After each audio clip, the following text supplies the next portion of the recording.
Ora, cá está. Hoje, como eu lhe anunciei esta manhã, tivemos de antecipar o programa para as 15h30 e por minha exclusiva responsabilidade. Já percebeu que está com o Think Tank e também sabe que o Think Tank é o programa semanal onde nós analisamos a situação económica e política.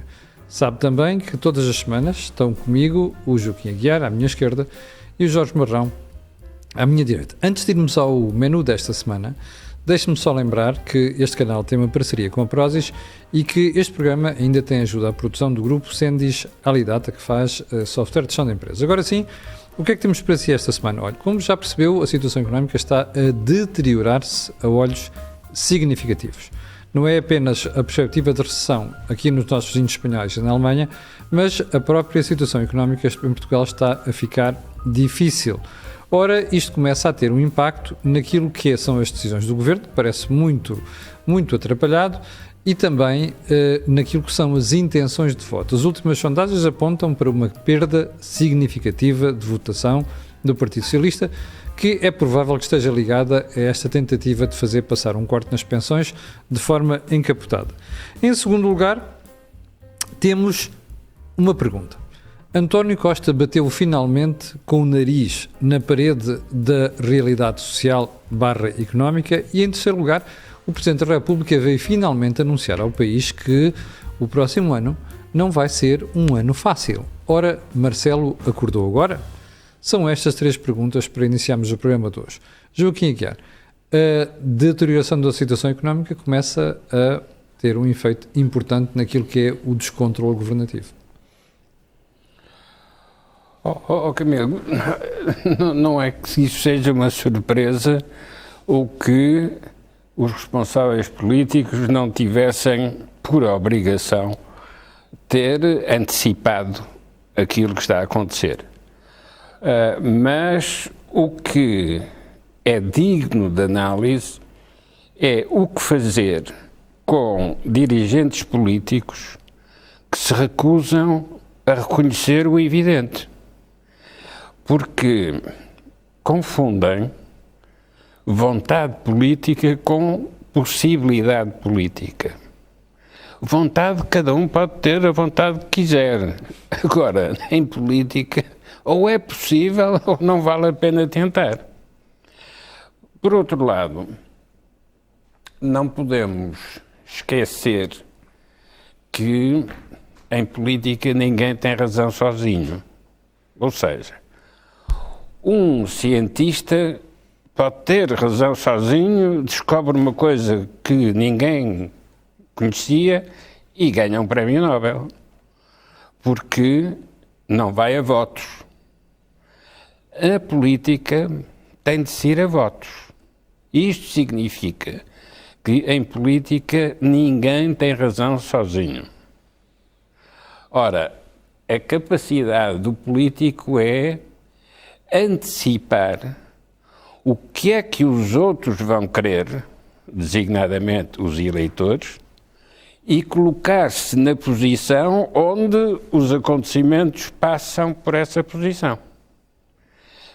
Quem tem esta capacidade de antecipação ganha sempre, ou pelo menos consegue reunir recursos para realizar um programa.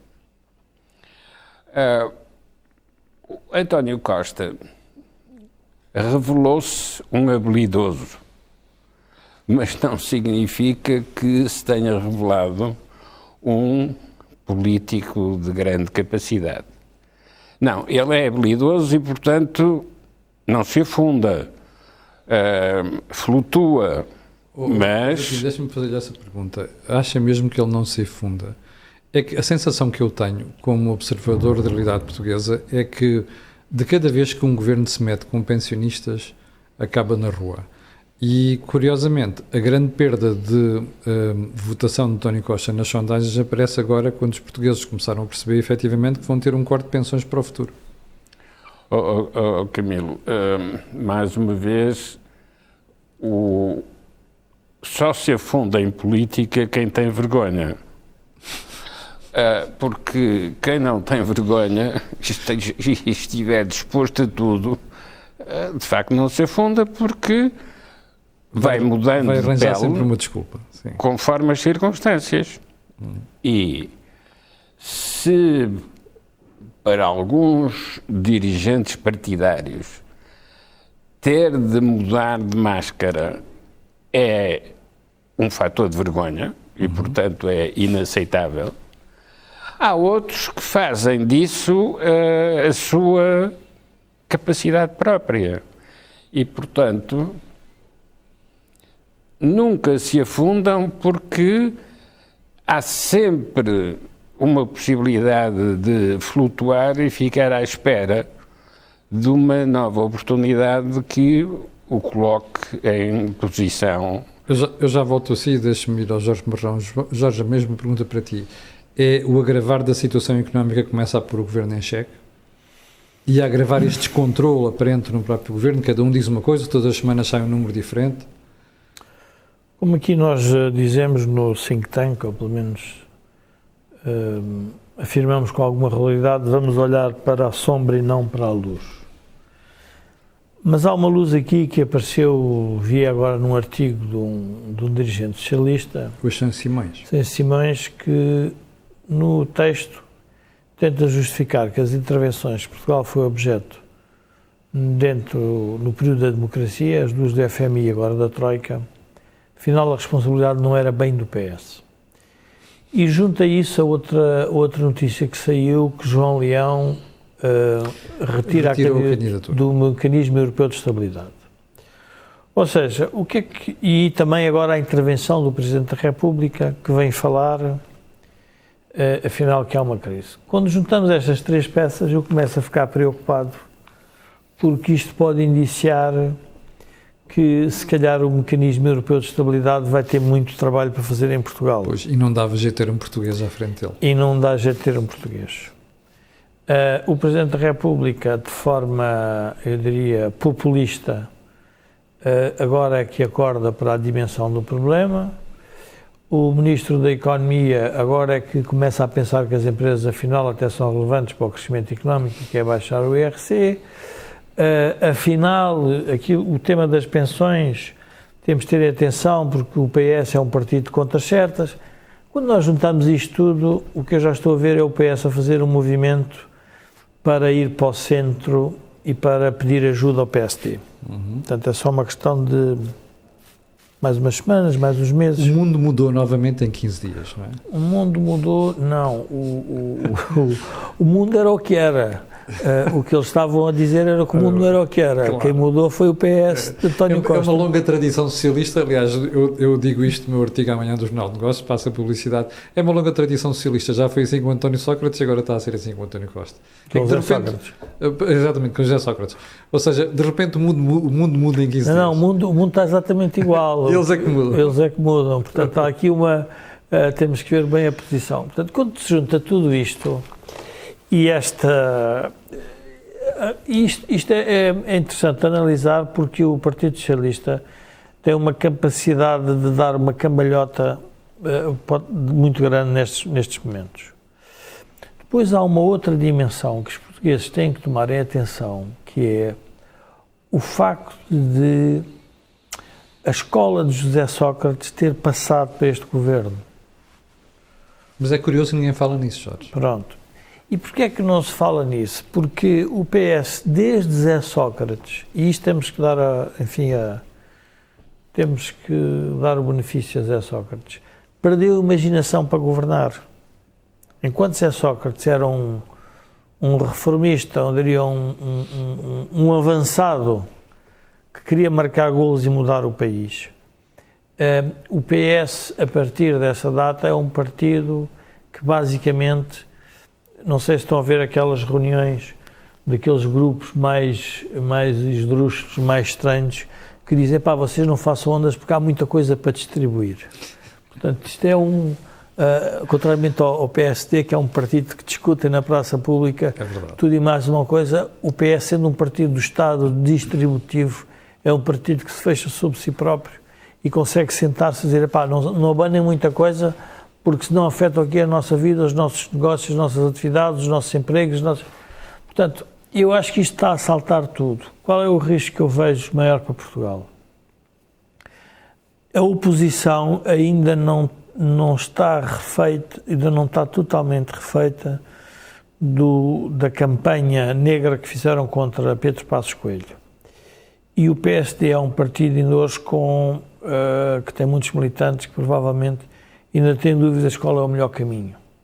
Se era o caminho, por exemplo, agora no caso dos pensionistas, vir dizer que afinal aquilo que nós estávamos a dizer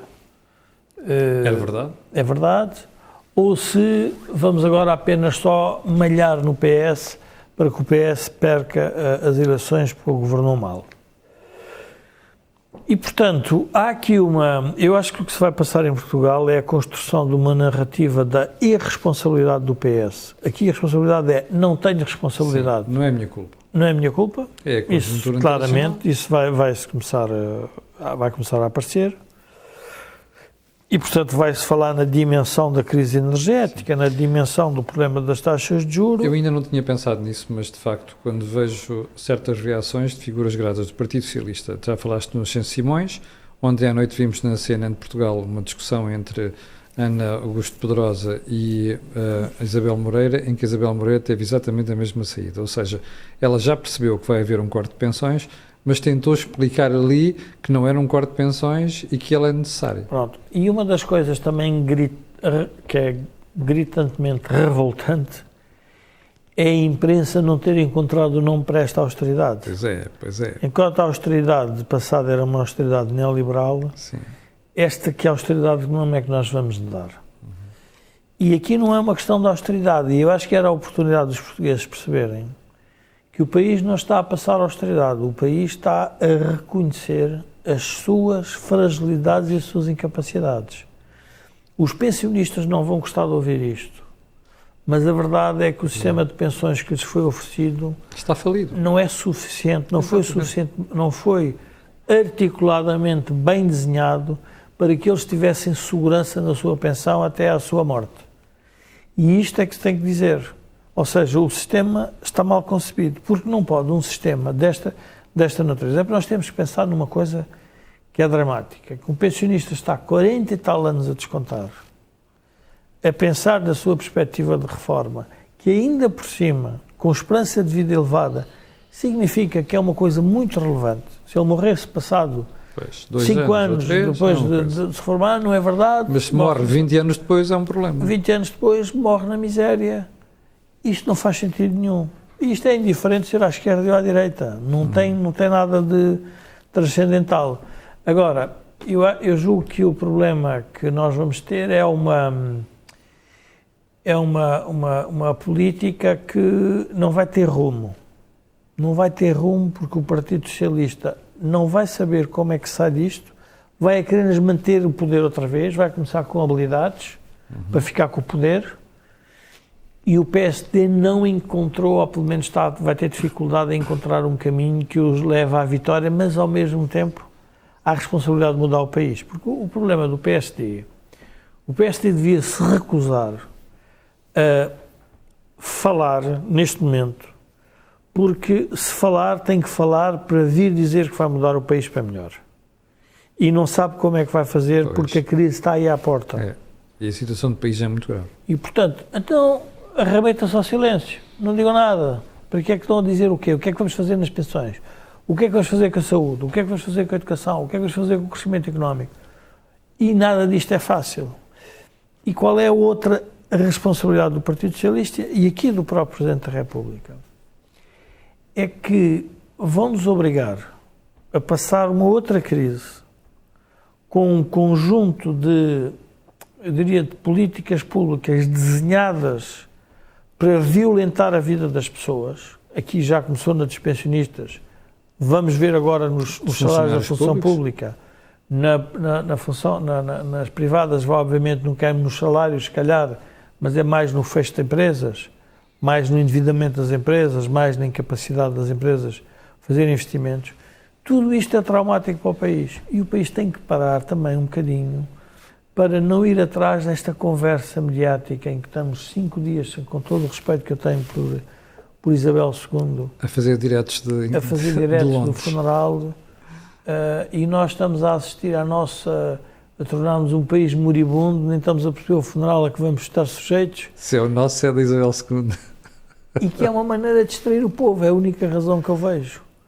Não estou a ver mais nenhuma, claro que depois as discussões sobre a longevidade do nosso tratado com a Inglaterra, Claro. pá, tudo isto, Camilo, estava ao almoço a pensar, tudo isto é muito triste, porque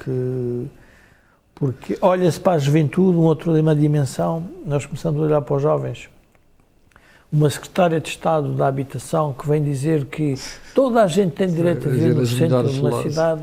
Eu pensei comigo, mas em que planeta é que eu estou para ter que ouvir uma enormidade destas? Não há nenhum país do mundo. Ora bem. Nenhum país do mundo.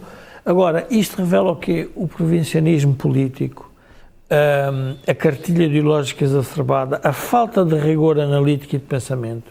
Tudo isto é muito mau.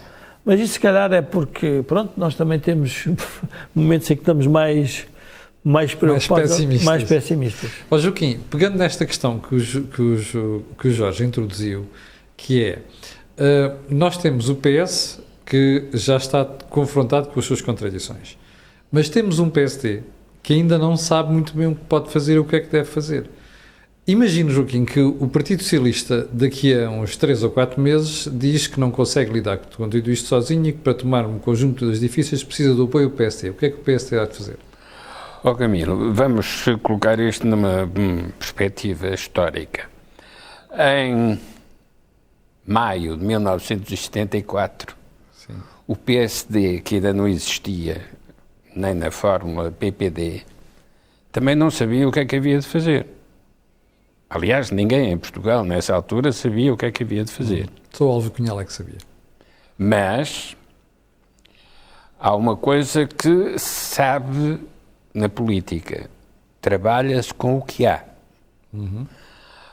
E é em função das circunstâncias que se vão produzindo as ideias e os programas. Esta coisa de que quem entra na política já traz um programa, traz uma ideologia, é uma pura falácia, porque de facto não traz nada, ou se traz, deita fora porque tem de se ajustar às circunstâncias. Ora, nesta fase em que o PS já não sabe o que quer, porque afinal falhou naquilo que quis fazer, e o PSD ainda não sabe o que há de querer, porque ainda não sabe em que situação vai voltar a exercer o poder, convém enquadrarmos isso no contexto mais geral da crise da ordem internacional. Porque num sistema sem ordem, cada um vai tentar o que puder e só por acaso é que vai dar certo. Ora bom, nesta fase, o que é que nós encontramos? Banco Central Europeu a dizer: não podemos repetir a década de 70. Em matéria o que é de que inflação. foi a década de 70? Década da inflação a seguir à crise de petróleo de 1973, Eu 74. acrescentaria um pormenor. Não é só a década de inflação. É uma década de inflação por inação dos bancos centrais, nomeadamente o americano. Ou seja, o que eles estão a dizer é não podemos cometer o mesmo erro. Camilo, e o não podemos cometer o mesmo erro significa, numa perspectiva linear, que temos que introduzir a austeridade e a recessão para travar aquilo que é o impulso inflacionista. Só que, entre a década de 70 e a década de 2020, há uma diferença absolutamente essencial, que é uma diferença de escala. Hoje, Portugal não está sujeito ao constrangimento da balança de pagamentos e à inexistência de divisas, que era o problema do Silva Lopes. Onde é que eu tenho dinheiro para pagar as importações? Pois. E isso desencadeava as políticas da altura, quer com o Fundo Monetário Internacional, quer com as austeridades internas, definia as políticas da altura, que era reequilibrar a balança de pagamentos e resolver a questão cambial. Hoje, nós não temos esses problemas. Passamos a ter outros. O maior dos quais mas a gente vai se adaptar a que novos problemas? Ora, justamente, hoje o que se sabe, depois das aventuras de um louco chamado Putin, que agora quer utilizar o instrumento democrático dos referendos para conseguir, nos referendos no Donbass, aquilo que não conseguiu com a invasão militarizada. Mas, portanto, no meio destes paradoxos, e é nestes paradoxos que temos de viver, aquilo que precisamos de descobrir mas temos que nos adaptar a quê? No caso português, temos que nos adaptar ao Banco Central Europeu e àquilo que o Banco Central Europeu vai definir. Do mesmo modo que, do ponto de vista militar, nós tivemos que nos adaptar às novas circunstâncias de fornecer material bélico à Ucrânia para, por via dos ucranianos, enfrentar os russos. Isto não está explícito nos tratados da NATO, mas é possível dentro dos tratados da NATO. Joaquim, mas antes de irmos a essa parte, que é a parte militar, deixe-me ficar na parte do BCE. O Joaquim dizia, a primeira condição é nós adaptarmos-nos ao BCE. Bom, o BCE deixou claro em junho que, afinal, aquele programa de ajuda aos países mais débeis da zona euro se mantinha. E nos últimos 2 meses, as taxas de juros de Portugal, Espanha, Grécia e Itália têm subido, mas só não subiram para o ponto de ruptura porque já se percebeu que o BCE continua a pôr ali a mão por baixo. Quando o Joaquim quer dizer temos que nos adaptar ao BCE, está a dizer o quê? Temos que adaptar esta facilidade, é que isto nunca mais termina. O BCE claramente está a eternizar a existência de 4 mendigos na zona euro. O que significa que, do ponto de vista político, a Europa atual e o Portugal atual é completamente diferente daquilo que nós conhecemos na década de 70. Mas como é que assim reformamos o país? É aí que eu queria chegar. O que eu quero dizer não vale a pena comparar a década de 70 com a década atual, porque as condições de atuação são completamente diferentes. Mas vale a pena referir o que é que foi a tempestade da década de 70 para se reconhecer como tudo é diferente hoje. Isto é, nós não vamos repetir, mas temos que recorrer à memória para perceber o que é diferente que se vai fazer agora.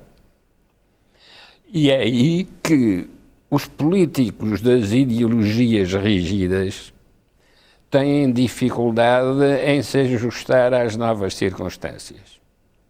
E é também por isso que, na medida em que em política ninguém tem razão sozinho, a procura de entendimentos é uma das condições de base para escapar à responsabilidade pelo fracasso. Então, mas no caso concreto de PS e PST, qual é o tipo de entendimento que, em sua opinião, vai ter que existir?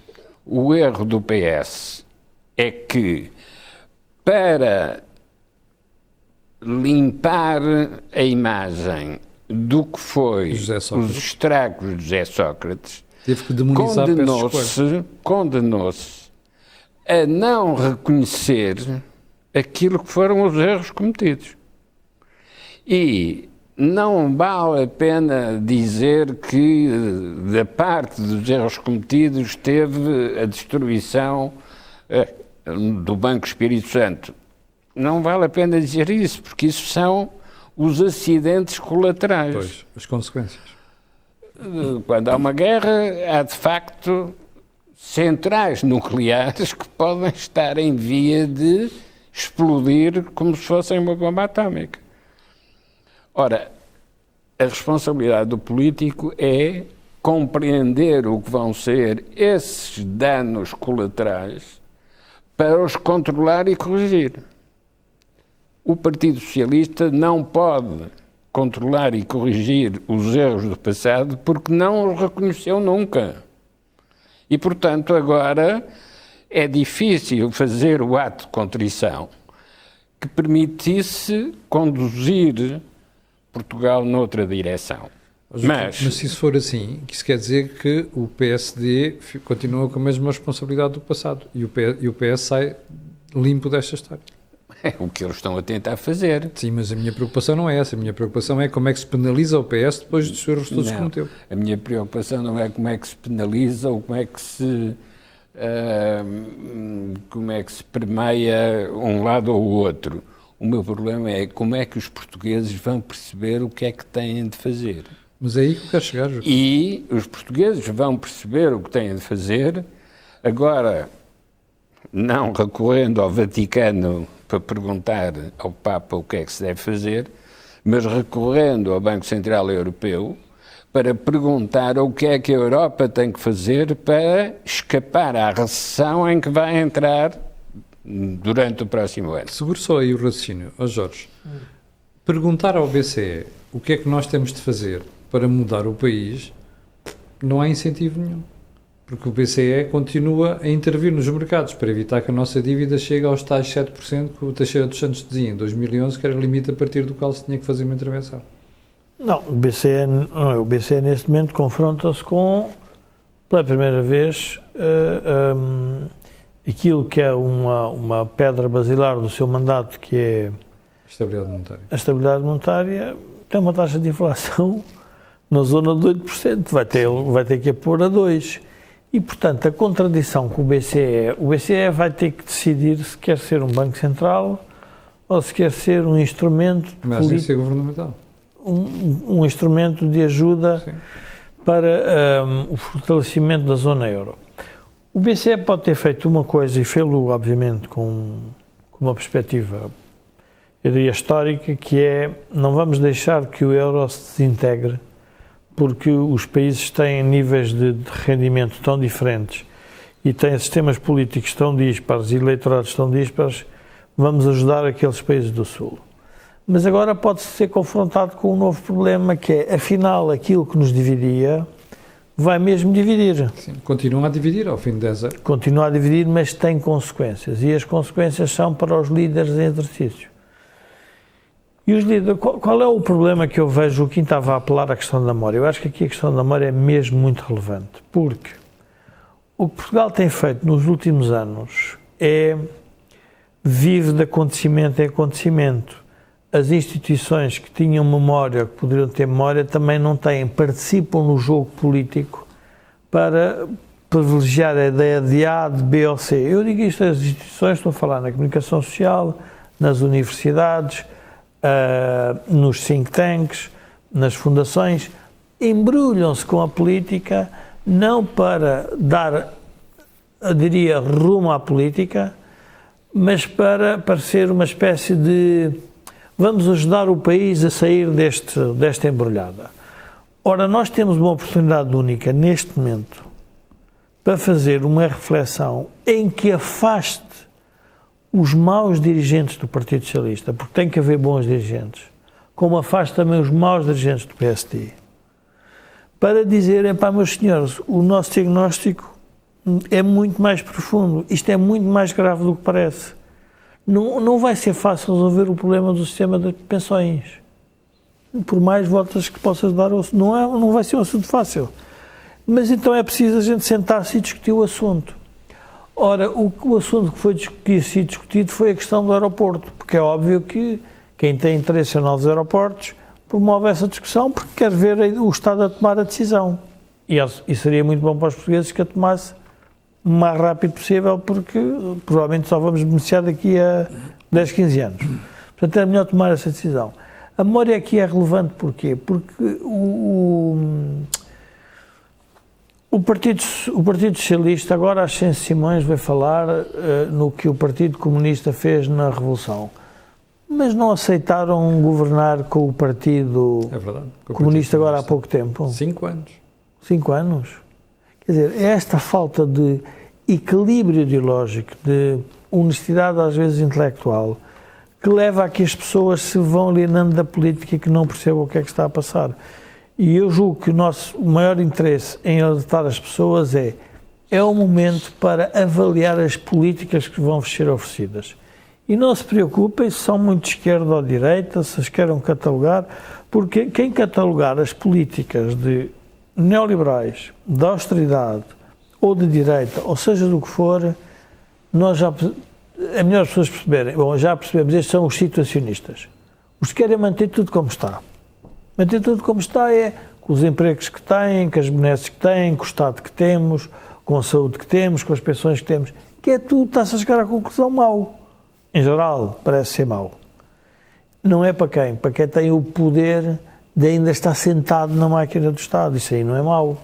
Porquê? Porque isso é quase que o eterno. As pessoas que sofreram os últimos, desde a Troika até agora, que estão no setor privado, já passaram por quase tudo. Obviamente a função pública agora está a perceber o que é uma perda. Eu ainda não consegui perceber como é que o funcionalismo público não faz uma história salarial séria dos últimos anos. Eu diria, a incompetência dos sindicatos da função pública é atroz, porque estão sempre a perder rendimento, consideram-se relevantes porque há mais pessoas a entrar para a função pública e não percebem que estão a condenar os funcionários públicos e os privados. Sim. E, portanto, não consigo perceber como é que os sindicatos da função pública têm a força que têm. E diz assim, bom, mas têm a força que têm porquê? Porque provavelmente estão ligados a partidos. É o Partido Comunista. Pronto, e o partido utiliza aquilo para fazer a política de terra queimada. Portanto, nós temos uma política de terra queimada sobre várias coisas, porque o país não se parou para refletir e para ter memória. Não para. O país continua todos os dias. Os telejornais enchem-se de situações. E eu pergunto, mas não há ninguém que pare. Porquê é que o Presidente da República não faz trimestralmente um discurso do Estado da Nação? Não é as conversas de família de Marcelo Caetano, porque isso depois seria o Joaquim, arrasava o professor Marcelo aqui porque estava no fundo a imitar o padrinho, estava a imitar o padrinho, mas de 3 em 3 meses diga assim, olha, eu que sou professora e que andei a dar notas durante a minha vida toda na televisão, agora vou dar uma nota a mim mesmo, vou eu dar uma opinião sobre a nação. Não, é para não perturbar quem? António Costa? Se António Costa não for perturbado por Presidente da República, é perturbado por quem? Sim. Joaquim, este é um dado novo, porque ouvimos Marcelo dizer esta semana é que se o Governo não apresenta uma visão para 2023, quer dizer que o que vem aí no próximo ano é mau. O Presidente da República só acordou agora. Camilo, pode ser a história do sapo e a panela que vai aquecendo de água que começou por ser fria e boa para tomar banho e depois vai aquecer gradualmente. O Joaquim que assessorou 3 Presidentes da República, eu vou-lhe fazer esta pergunta, acredita mesmo nisso? O Presidente da República tem assessores, eu conheço 1 ou 2, muitíssimo competentes, que já perceberam a situação. E eu não acredito que estas pessoas não tenham dito isto ao Sr. Presidente da República. Portanto, eu acho que a explicação é outra. Camilo, quem trabalha com um Presidente da República há uma coisa que sabe, não pode pensar em nada que não transmita ao Presidente. Porque se o Presidente um dia estiver em dificuldade e lhe disser, você não avisou, de facto, um Presidente tem sempre saída, o conselheiro do Presidente é que não tem. Exatamente. Bom, portanto, é como um médico... Para não ser despedido, dizia sempre o que pensava. Pois, é a conclusão que a gente tira. É como um médico dar um comprimido que já está fora do prazo de validade. Pode servir psicologicamente, mas do ponto de vista médico é um erro o que está a ser feito. Ora, o que se passa com o Presidente da República é que ele não só sente a temperatura da água a subir, como sabe que é inevitável que ainda vá subir mais essa temperatura. Porquê? Porque a crise internacional não deixa margem para que Portugal não sofra com as consequências da crise internacional. Ó Joaquim, mas nós também sabemos e andamos aqui há meses a avisar o país. Porquê é que o Sr. Presidente só avisou esta semana? Eu acho que ele ainda não avisou, ou não avisou o que tem de avisar, mas esse é o problema dele. O nosso problema, porque também falamos para o Presidente, o nosso problema é como é que conseguimos encontrar argumentação suficientemente forte para tornar natural que um presidente se dirija ao país avisando de certas consequências que vão estar inerentes a esta crise. Por isso é que eu referi a frase de um vice-presidente do Banco Central Europeu quando diz não podemos repetir a década de 70. O que interessa é não esta frase, mas a consequência desta frase. Então, o que é que tem de ser feito? Ora, o que está a verificar que tem de ser feito é ir para além dos tratados, quer da NATO, quer da União Europeia, como noutros tempos em Portugal se dizia que era preciso ir para além da Troika. De facto, a NATO hoje é mais eficaz do que foi no passado, porque encontrou um mecanismo de distribuição de armamento. Mas o Banco Central Europeu também é mais eficaz do que era no passado, na década de 70, porque tem instrumentos de atuação que para cada um dos Estados-membros era impensável nessa altura. Mas hoje passou a ser rotina. Isto é, nós estamos a fazer federação política continuando a manter a identidade dos Estados-membros.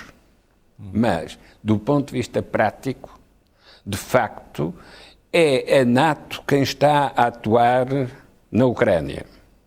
E o paradoxo dos paradoxos é o russo, herdeiro da União Soviética, que está a promover a realização de referendos para utilizar a expressão da vontade democrática para esconder o fracasso militar.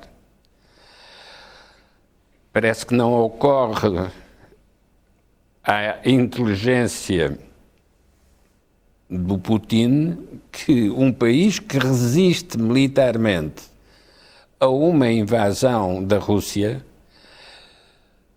ir responder num referendo que quer a unificação com a Rússia depois de ter estado a lutar pela sua independência. Portanto, nós estamos a viver num mundo em que verdade e mentira não se conseguem separar, mas onde só ganha quem tiver identificado o que vai ser a verdade no futuro. E perde aquele que, mesmo invocando verdades do passado, não percebe que, entretanto, as circunstâncias já mudaram.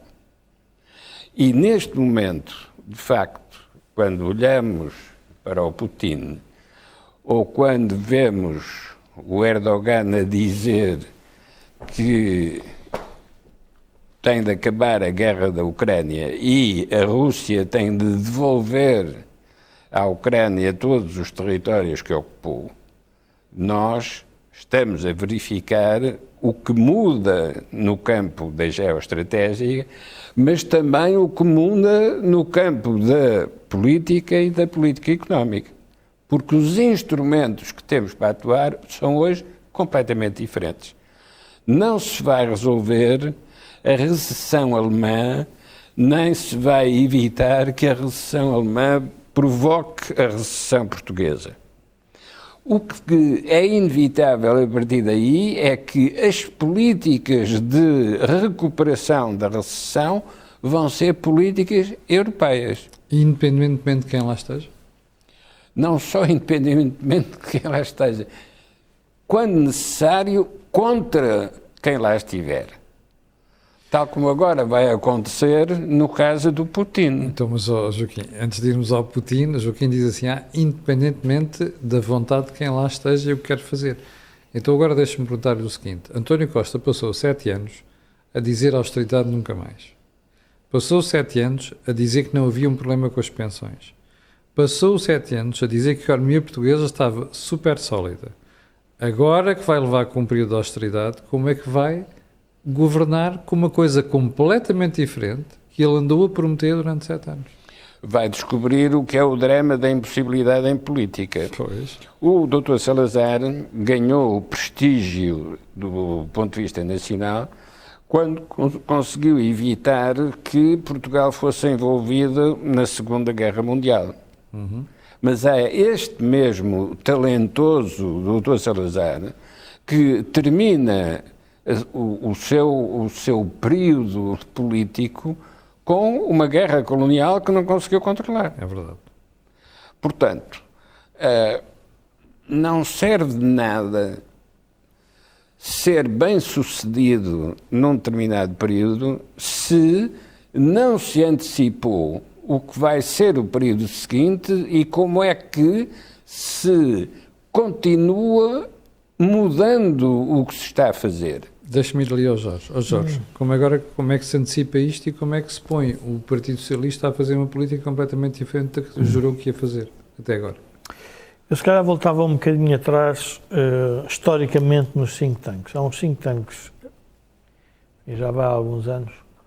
Quando António Costa assume o poder, o Joaquim tem uma expressão que era, não percebia bem qual era o papel de António Costa no Partido Socialista e dizia de forma mais ou menos evidente, ele está a ser criado de algum conjunto de interesses e, portanto, não tem o talento político para resolver os problemas do país, mas tinha o talento político para esconder a herança de Sócrates. E foi basicamente isso que ele fez estes 7 anos. Ora, nós estamos confrontados com um Primeiro-Ministro cuja vocação foi ter esse papel e confrontados com um Presidente da República que centra sobre si mesmo a função presidencial. Isto é dramático para o país, porque a um falta-lhe o talento para encontrar as políticas, porque tem uma rigidez ideológica e porque o mandato escondido que estava por trás dele era recuperar os socratistas todos, deixar cair Sócrates, mas fazer o PS sobreviver. Portanto, sair o PS incólume disto tudo. Esse é o grande objetivo e que é isso que os socialistas percebem no António Costa, porque há muitos socialistas que discordam disto provavelmente há muito mais tempo, até como nós, e que não estão e que não vão para a praça pública demonstrar isso, mas que se percebe que estão descontentes e desconfiados com tudo o que se está a passar. No caso do Presidente da República, poderia ter a oportunidade de finalizar o seu mandato e não acabar como Salazar, que não percebeu a guerra colonial. Quer dizer assim, bom, eu agora, já que estou aqui, eu até sugeri ao Presidente da República, é muito simples. O Presidente da República tem uma personalidade tão brilhante e tão vibrante que podia escolher os heterónimos de pessoa e na segunda-feira aparecia-me com um heterónimo e dizia... Alverqueiro. À segunda-feira era o Alverqueiro. O Alverqueiro fazia o que queria, porque eu acho que o povo português aceitaria isso. Tem uma relação tão próxima com o Presidente que até aceitaria dizer, o Presidente hoje não fala como Presidente, mas fala como professor. Pronto. E nós aceitávamos. E ele chegava lá e dizia, não, foi o que falei, foi o meu heterónimo, eu não tenho nada a ver com isto. Eu, quando me sento ali, estou sempre a ajudar o Primeiro-Ministro de Portugal. E a nação portuguesa. Isto para quê? Porque este tema da antecipação que o Joaquim refere tem uma outra parte complexa. É que esta crise, para além de ser uma crise típica do Estado português, do governo português e das circunstâncias portuguesas, é uma crise mundial europeia. Sim. Jorge, não dá para fugir. então teríamos assim, o Presidente da República à segunda-feira é o Alberto Queiro. À terça-feira seria o Álvaro de Campos. À quarta-feira o Ricardo Reis. E à quinta-feira o Bernardo Soares. Depois à sexta podia ser Marcelo Rebelo de Sousa. Depois estávamos a falar de dimensão europeia. E ficávamos com o assunto resolvido. E, portanto, como a crise é uma dimensão europeia, é mundial, não vai ser fácil de escaparmos. O que é que está a acontecer que as pessoas perceberem? Hoje, por exemplo, há falta de pessoas para um negócio florescente, pelo menos nas grandes cidades e nas zonas turísticas, que é na restauração e na hotelaria. Sim. Recruta-se essas pessoas, provavelmente mais cara que para ser professor. É verdade. Para ser professor. Sim. Nós temos que perceber o que é que aconteceu em Portugal. Algumas destas pessoas na restauração e na hotelaria começam a ganhar mais do que um médico em início de carreira. Pronto. Portanto, nós construímos um país a dizer mal do turismo, erradamente, porque Exatamente. o turismo sempre foi o escape para a baixa formação académica dos portugueses. E, portanto, era isso que servia. E hoje temos uma distribuição da força, se quisermos, criativa dos portugueses, que poderia estar na educação, está a ir para este setor. E, portanto, é estas distorções que se analisam e que se percebe que estão a acontecer em vários sítios, que está a tornar a política muito complexa para quem está na política.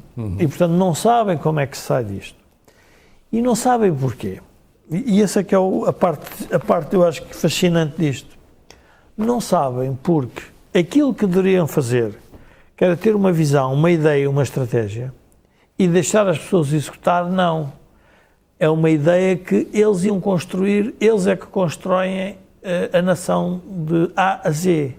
Portanto, querem empresas do Estado, veja-se o caso da TAP.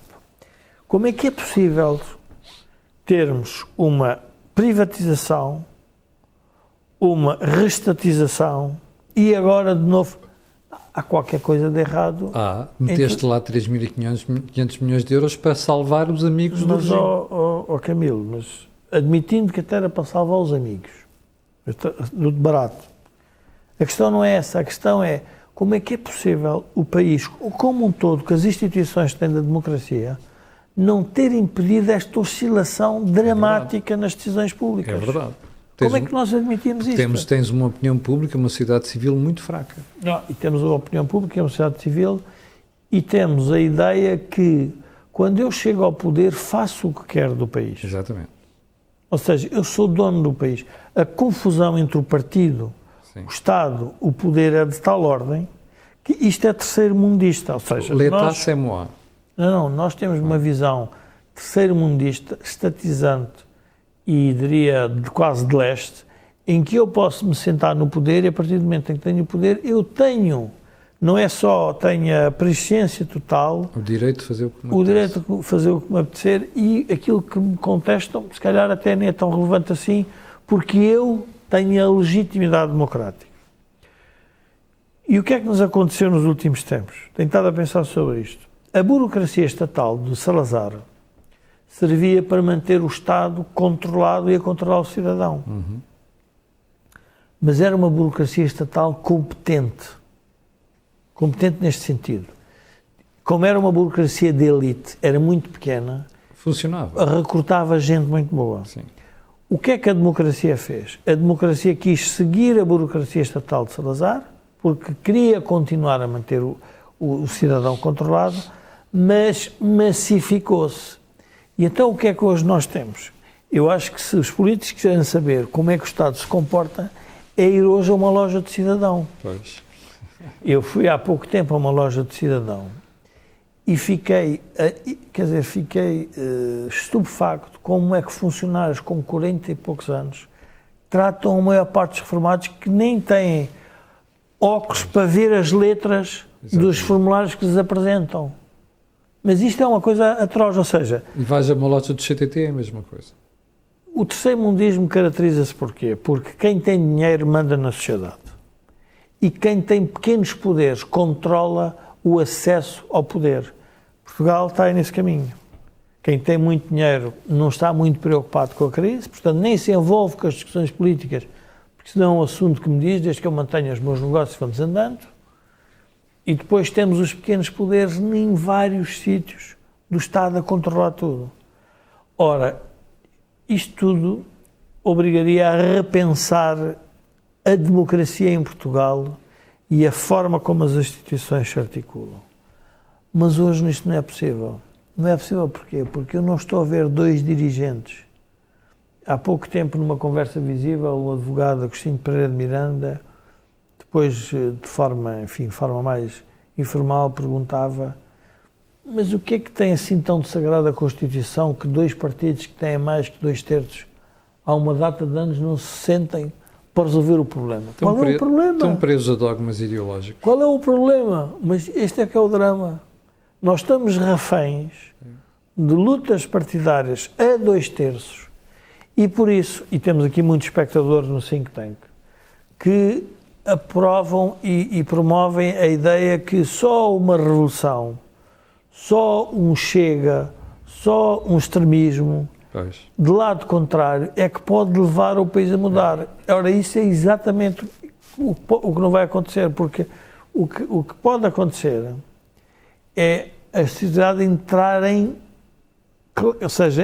combate muito mais sério, muito mais violento, ideologicamente, mais violento verbalmente, fisicamente não sei se porque não, porque é uma sociedade envelhecida, mas tudo isso podia nos levar a pensar que temos um momento oportuno, é um momento fantástico para Portugal se tiver que entrar numa crise, se a crise que nós estamos a perspectivar se concretizar, de entrar e refletir e dizer vamos parar todos um bocadinho para pensar, ainda que reconheçamos que não se pode parar muito tempo. Porque o Joaquim, com a sua experiência política, é um otimista. Costuma dizer que depois a realidade acaba sempre por mostrar aos partidos o que é que devem fazer aos governos.